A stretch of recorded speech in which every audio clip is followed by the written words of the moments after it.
بسم اللہ الرحمن الرحیم۔ اللہم صلی علی محمد وعلی آل محمد۔ حضرت شاہ شمس تبریز رحمۃ اللہ تعالی علیہ۔ حضرت شاہ شمس سبزواری اپنے عہد کے عظیم روحانی پیشوا تھے۔ آپ کی ولادت 15 شعبان المعظم 560 ہجری کو ایران کے شہر سبزوار میں ہوئی۔ آپ کا شجرہ مبارک حضرت امام جعفر سے ہوتا ہوا 19ویں پشت پر حضرت علی شیر خدا کرم اللہ وجہ کریم سے جا ملتا ہے۔ اس وقت سبزوار ایران کا مشہور شہر تھا۔ حضرت شاہ شمس نے اپنی ابتدائی تعلیم اپنے والد محترم سید صلاح الدین محمد سے حاصل کی۔ 16 سال کی عمر میں آپ نے تمام دینی و دنیاوی تعلیم مکمل کر لی تھی۔ آپ اپنے والد محترم کے ساتھ 579 ہجری میں سبزوار سے برستہ چرکہ سے بدخشاں گئے۔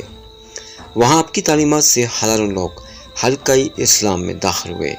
آپ دنیا کے کئی ممالک میں تشریف لے گئے جہاں آپ نے اسلام کی شمع کو روشن کیا۔ برصغیر میں تبت کے راستے کشمیر میں داخل ہوئے۔ آپ نے کوہستان، تبت، سکردو میں اسلام کی شمع کو روشن کیا۔ اس طرح ہزاروں لوگ آپ کے کرم و فیض سے فیض یاب ہوتے ہوئے مشرف با اسلام ہو گئے۔ 586 ہجری میں آپ کے والد محترم سید صلاح الدین نے اپنے آبائی وطن سبزوار جانے کا فیصلہ کیا اور سبزوار پہنچ کر آپ نے حضرت شاہ شمس کی شادی اپنے حقیقی بھائی حضرت سید جلال الدین کی دختر سے کر دی۔ بعد ازاں آپ ایران کے شہر تبریز تشریف لے گئے۔ 12 برس تک آپ شہر تبریز میں سکونت پذیر رہے اور وہاں آپ شمس تبریزی مشہور ہوئے۔ آپ کی ولادت سبزوار میں ہوئی، اس لیے آپ سبزواری کہلائے۔ آپ کے مرشد کے حکم پر کونیا تشریف لے گئے جہاں آپ کی ملاقات اس وقت کے عظیم عالم دین مولانا جلال الدین رومی علیہ رحمہ سے ہوئی۔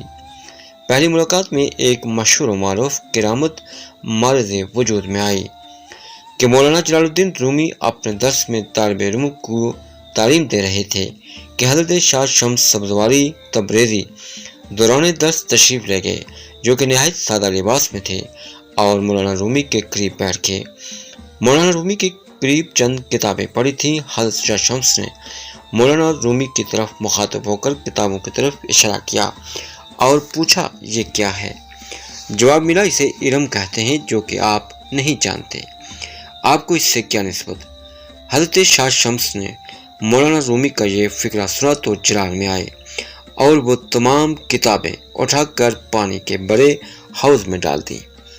مولانا رومی کو آپ کے عمل سے بڑا قلق ہوا اور غصہ اور پریشانی کے عالم میں آپ رو پڑے اور کہا، اے درویش، تم نے یہ کیا کر دیا؟ میری تمام روح کی غذا تم نے ایک لمحے میں ضائع کر دی۔ کتابیں بڑی نایاب تھیں، اب کہیں سے نہیں ملیں گی۔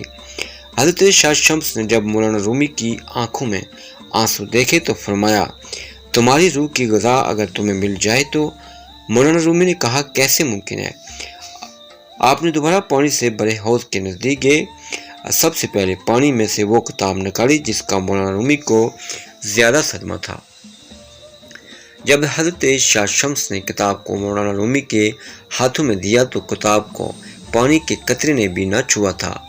مولانا رومی نے آپ حضرت شاہ شمس کا یہ کمال دیکھ کر حیرت سے پوچھا، یہ کیا ہے؟ آپ نے مولانا رومی کو جواب دیا، یہ وہ علم ہے کہ جسے تم نہیں جانتے۔ اس دوران مولانا رومی پر ایک ایسی کافیت طاری ہوئی کہ آپ کے دست مبارک پر بیعت ہو گئے۔ آپ نے مولانا رومی کو طریقت کے اسرار و رموز سے آگاہ کیا تو آپ نے اپنی پوری زندگی حضرت شاہ شمس کے نام وقف کر دی۔ مولانا جلال الدین رومی نے لوگوں سے گفتگو ترک کر دی۔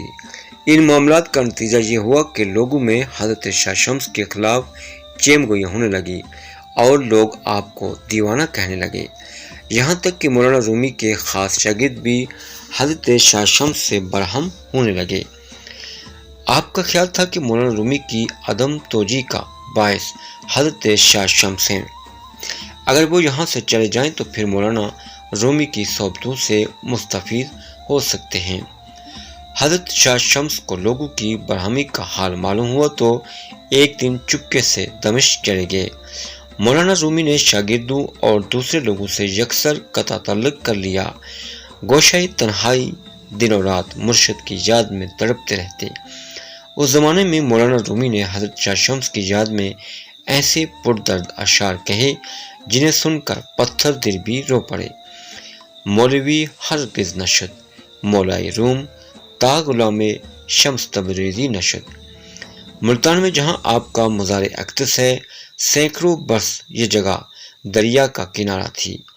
آپ ملتان کے لوگوں کو راہ ہدایت دکھاتے رہے، بھٹکے ہوئے لوگوں کو کامیابی کے مقام تک پہنچاتے رہے۔ غیر مسلم قبیلوں کے سرداروں کو کلمہ پڑھا کر مسلمان کیا۔ یہیں آپ نے وصال فرمایا۔ آپ کی وفات 28 صفر المظفر 675 ہجری کو ہوئی۔